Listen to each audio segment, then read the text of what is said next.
Major General Sarah Miller had spent decades in service to her country, leading troops, making life-or-death decisions, and navigating tense diplomatic negotiations. But nothing could have prepared her for the battle she was about to face in the middle of a shopping mall.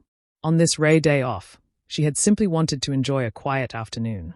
Dressed in a tracksuit and sneakers, she blended into the crowd at the upscale Westfield Mall, her only mission to find a new pair of running shoes. As she browsed, she noticed it, the stares. Not the usual glances of admiration for her commanding presence, but something colder, more suspicious. Sarah had been in enough situations to recognize it instantly: prejudice. She shook it off. She had dealt with far worse in combat zones. But outside the store, trouble had found her in the form of Officer Troy Beckett. The confrontation.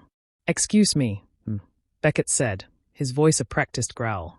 "I need to ask you a few questions." Sarah turned to face him, her sharp brown eyes locking onto his. "Is there a problem, officer?" Beckett's gaze flickered over her, filled with an unspoken accusation.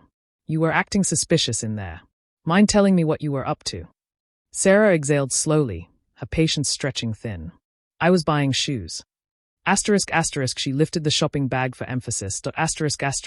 Is that a crime? Beckett's grip tightened on his belt. "Let me see some ID." Sarah's jaw clenched. She had spent her entire career protecting freedoms, including her own. She had led men into battle, sat across from world leaders in high-stakes negotiations. And yet here she was, being treated like a criminal for simply existing in the wrong place, in the wrong skin. She folded her arms. "Why?" Her voice remained calm, but firm. "Have I done something wrong?" Beckett took a step closer, his hand now fully resting on his holster. "Don't make this harder than it needs to be." Something inside Sarah snapped. "Not today. Officer, step back." Her voice carried a quiet authority. "I haven't done anything wrong, and I will not be treated like a suspect because you feel I don't belong here." Beckett wasn't listening. He was already lost in his own prejudice. His instincts told him she was a threat. And then, he drew his weapon. Gasps echoed across the mall. Parents yanked their children away. Store clerks ducked behind counters. The air grew thick with tension, thick with fear. But not for Sarah. Years of combat training took over. Her heartbeat slowed. Her breathing steadied. She had stared down the barrel of a gun before. But never like this. "Stand down, officer." Beckett's voice boomed, dripping with false authority. "Drop the bag." Sarah let the bag slip from her fingers. Her hands remained raised, her mind calculating every possible move. Then, she did something that made Beckett falter. She took a step forward. "Officer, listen to me carefully," she said, each word sharp as steel. "I am Major General Sarah Miller of the United States Army. I suggest you lower your weapon." A ripple of shock spread through the onlookers. "A general?" The murmurs grew louder. A young man, no older than 20, stepped forward, holding up his phone. "She just said she's a general, dude. You're pointing a gun at a hero." Beckett's face burned red. "Get out of here," he barked. But the damage was done. More phones emerged from the crowd. Cameras rolled. Beckett's name was being recorded, his every move documented.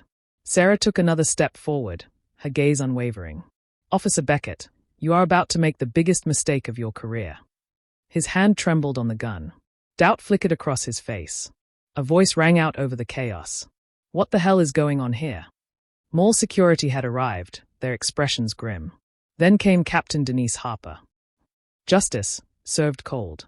Captain Harper, a black woman with 2 decades of law enforcement under her belt, took one look at the scene and immediately recognized the disaster unfolding. Her eyes found Sarah. "General Miller." Her face drained of color. "What in the world is going on here?" Sarah's voice was controlled, but the fire behind her words was unmistakable.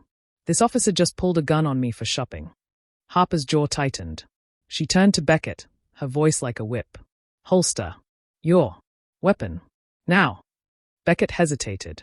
"That's an order, Officer Beckett." Shaking, Beckett lowered his gun. But it was too late. The fallout. Within hours, the video had spread like wildfire. News outlets blasted the headline. "Officer pulls gun on Black Army General." Outrage ignited. Beckett's history of racial profiling came to light. His department, which had once swept his misconduct under the rug, now had no choice. Suspended without pay. Under investigation. Career in ruins. Meanwhile, Sarah became a symbol. She used her platform to speak out. This isn't just about me. It's about the thousands of black men and women who face this every day, without the rank, without the cameras, without anyone to listen. This has to stop. Her words became a rallying cry. A battle won, a war unfinished. Sarah knew the fight wasn't over. One viral video wouldn't erase centuries of injustice. But as she walked away that day, head high, shoulders squared, she knew one thing for certain. She had won this battle. And Beckett? He had learned, far too late, that the biggest threat in that mall wasn't Sarah Miller. It was his own prejudice.